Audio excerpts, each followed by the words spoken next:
So this is day one of the UGM. Our first session is going to be ChemAxon platform for scientists.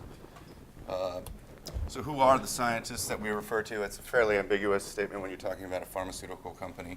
It's a fairly broad spectrum. But for simplicity purposes, we're going to refer to the scientists here as end users, scientific managers, or middle managers, and executives. But who are we actually developing the end user applications for? And as you can see from the graph, from the executive level, you don't really see a lot of application usage. These are the guys who just want the PowerPoint presentations from the people who are actually in the lab or the middle management. So we're developing the applications for end users and middle management. Very simply put, there's three factors that go into selecting a software application. In an ideal world, functionality is all that matters. But as a former end user, I can attest that we're a picky bunch. We like what's familiar. We like what's easy to use. We don't necessarily care what's affordable, but the management does care what's affordable. So from a functionality point of view, does the software do what I need it to do? Can I effectively manage my data? Does it enable me to make appropriate analysis and make informed decisions based on, and not necessarily just making decisions, but making the right decisions? And is that software going to be continuously improved over the course of the lifetime? Is it going to do what I need it to do, not just today, but tomorrow? Secondly, usability from an end user point of view.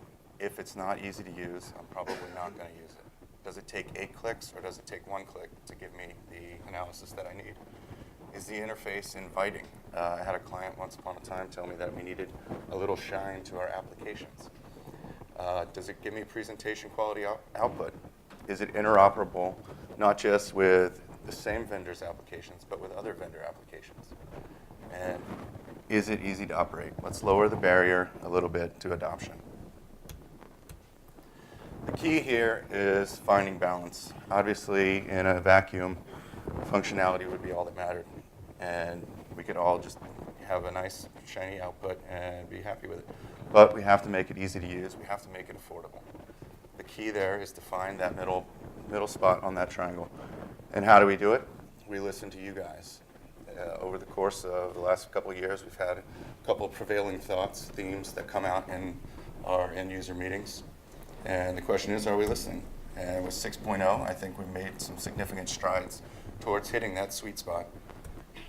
And this year's, the last 2 years, prevailing themes leading up to 6.0, web-enabled. Do we have web applications? Can it be deployed from the airport, not necessarily in a thick client? Can I access my data from the internet? Application integration. Do we have seamless integration across a platform? Do we have seamless integration with other data visualization tools? Are we enhancing our features based on your feedback? Are we better or more usable than we were yesterday? Are we enabling collaboration across not just the organization, but with your outside partners, CROs? Do we have touchscreen support? We all know that the iPads and the Androids, they're all there, but we're listening. And hosted solutions. Smaller companies tend to like this, running on the light side with IT, so hosted solutions are something that we keep hearing about from you guys. So what should you get from this session? Think about where our products were when you first met ChemAxon. Think about where they are right now during this presentation, and think about where we're showing you where they're going to go.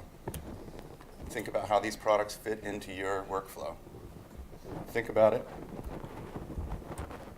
And think about how we can improve them for the future. After all, you guys are the ones that we're developing these applications for. And communicate these thoughts, not just to your sales rep, but to the product developers. I think I saw there was 80-something ChemAxon developers here. Find them out, or ask Janosch, ask myself, who you need to talk to for a specific application if you have ideas. Ultimately, that's the only way we're going to find that sweet spot. Because our greatest asset in product development is the consumer, the user, and that would be you guys. So the agenda for today, Effie's going to give us an update on Marvin and Marvin JavaScript and the 6.0 improvements. Early feedback has been very, very good. Peter's going to talk about Instant JChem, web client versus thick client. JChem for Excel, Anna's going to give us an update. And we're going to have a refreshment break.